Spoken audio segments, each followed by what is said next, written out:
না, চাকরি পাবে চোর, ডাকাত আর বাটপার। ঠিক না বেঠে? কাদের জন্য বাংলাদেশ? জালিমদের জন্য বাংলাদেশ। কাদের জন্য বাংলাদেশ? চোরের জন্য বাংলাদেশ। কাদের জন্য বাংলাদেশ? খুনিদের জন্য বাংলাদেশ। কাদের জন্য বাংলাদেশ? ডাকাতদের জন্য বাংলাদেশ। ইমানদারদের জন্য এই বাংলায় ঠাঁই তারা দিতে চাচ্ছে না। ঠিক না বেঠে? আমি আপনাদেরকে বলি, কেউ কথা শুরু থেকে শেষ পর্যন্ত না শুনে এটাকে কোনো বিভ্রান্তি চড়ানোর জন্য চেষ্টা করবেন না। শেষ পর্যন্ত কথাটা শুনুন, তারপরে গিয়ে আপনি আপনার মতামত কমেন্টসে জানাবেন, আর প্রয়োজন মনে করলে শেয়ার দিবেন। কিন্তু যুগে যুগে জালিমদের শেষ করেছেন তিনি কে? আর জোরে বলেন, তিনি কে? ইন্নাল্লাহা লা ইউহিব্বুয যালিমিন। আল্লাহ বলছেন, কখনো জালিমদের আমি পছন্দ করি, কখনো পছন্দ করি না, কখনো পছন্দ করি না। তাহলে জালিমদের পছন্দ করেন না তিনি কে? ইউনিভার্সিটির একটা ছাত্র এসএসসি পাস করতে অন্তত তার লক্ষাধিক টাকা তার বাবাকে খরচ করতে হয়েছে। এরপরে ইউনিভার্সিটিতে সেই ছেলেটা চান্স পেতে কত রাত দিন পরিশ্রম করে তাকে লেখাপড়া করতে হয়েছে। এরপর ইউনিভার্সিটিতে 5 বছর 7 বছর কত কষ্ট, কত পরিশ্রম, কত কি করে রাত দিন 24 ঘন্টা। বাবার ওইদিকে ইনকামের কোনো টাকা নাই, বাবা রিক্সা চালক। অথচ ছেলে ইউনিভার্সিটিতে চান্স পেয়ে একটা স্বপ্ন বাবাকে দেখায়, বাবা তুমি কোনো টেনশন করো না, আমি শুধু ইউনিভার্সিটির লেখাপড়া শেষ করেই একটা চাকরি পেলেই আমি তোমাকে একটা হোন্ডা কিনে দিব। এইরকম একটা দুইটা পরিবার নয়, একটা দুইটা পরিবার নয়।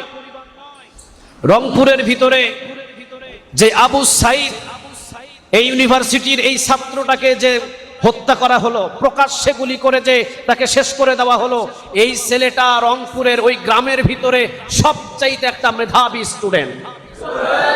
কি মনে করেন মেধা শক্তিকে আল্লাহ সবাইরে দেয়? কথা বলেন, মেধা শক্তিকে আল্লাহ সবাইরে দেয়? দেয় না। মেধা শক্তি আল্লাহ সবাইকে দেয় না।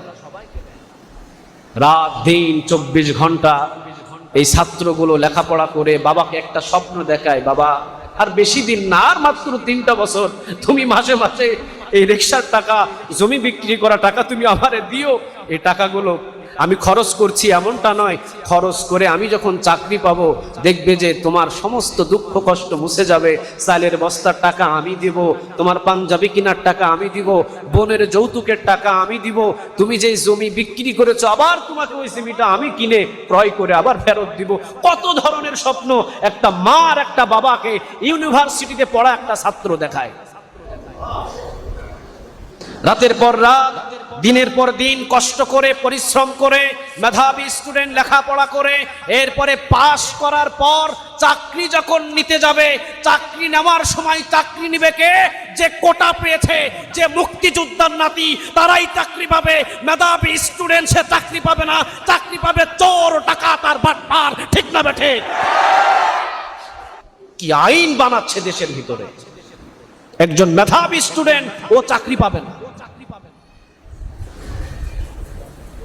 যে এলাকার ভিতরে সবচাইতে সুনামধন্য স্টুডেন্ট সে চাকরি পাবে না। চাকরি পাবে কে? আমার দাদার দাদার, তারপর দাদার, তার দাদার মুক্তিযোদ্ধার কোটা দিয়ে আমি চাকরিতে ঢুকে যাব, যদিও আমি চোর, যদিও আমি আমার নামটা পর্যন্ত সই করতে পারি না, কিন্তু আমি কোটার বলে, কোটার শক্তিতে সম্পন্ন চাকরি আমার হচ্ছে। বোঝা যায় আগামীর বাংলাদেশ খুনিদের বাংলাদেশ হয়ে যাবে। একজন অন্ধকে যখন হাতের ভিতরে একটা আগুনের মশাল ধরিয়ে দিয়ে বলবেন, এই অন্ধ, চোর মজলিশপুর এই মানুষদেরকে তুমি রাস্তা দেখাতে দেখাতে তুমি দাগুন ভুইয়া নিয়ে যাও। এই অন্ধ মানুষ রাস্তা দেখানো তো দূরের কথা, কার আগুনের, কার বাড়ি জ্বালাবে, কার খেড়ের পোয়াল জ্বালাবে, কার গরুর খোয়ার জ্বালাবে, এই অন্ধ নিজেও জানে না। ঠিক না বেঠিক? যেই ছেলেটা গ্রাম থেকে শহরে গিয়ে মেধাবী স্টুডেন্ট, সে লেখাপড়া করে এত সুন্দর একটা শিক্ষা, যে বাংলাদেশের ভিতরে যদি 50 জন উচ্চমানের শিক্ষা অর্জন করে সে একজন, এইরকমও যদি হয় না, তার কোটা নাই, তার চাকরি হবে না। চাকরি হবে কার? যে ক্লাসের সবচাইতে পিছনের ভণ্ড যেই ছেলেটা, যে বাপের বড়াই দিয়ে, মায়ের বড়াই দিয়ে, দাদার বড়াই দিয়ে, তার বড়াই দিয়ে, শ্বশুরের বড়াই দিয়ে, তার মুক্তিযোদ্ধার কোটা আছে, এই বড়াই দিয়ে সন্ত্রাসী, বাটপারি, জুলুমি করেছে কলেজের ভিতরে, ইউনিভার্সিটির ভিতরে, জীবনে লেখাপড়া করেও নাই, জীবনে কোনোদিন ক্লাসও করে নাই, সে কোটার বলে সে লাস্টের বেঞ্চের ছাত্র গিয়ে বাস আগে চাকরি পেয়ে যাবে, যার কোনো শিক্ষা যোগ্যতা কিছুই নাই। আর যেই ছেলেটা রাতের পর রাত, দিনের পর দিন লেখাপড়া করে যে যোগ্য ওই চেয়ারে বসা, তার কোটা নাই বিধায় তাকে বসানো গেল না। এটা কি জুলুমি নয়?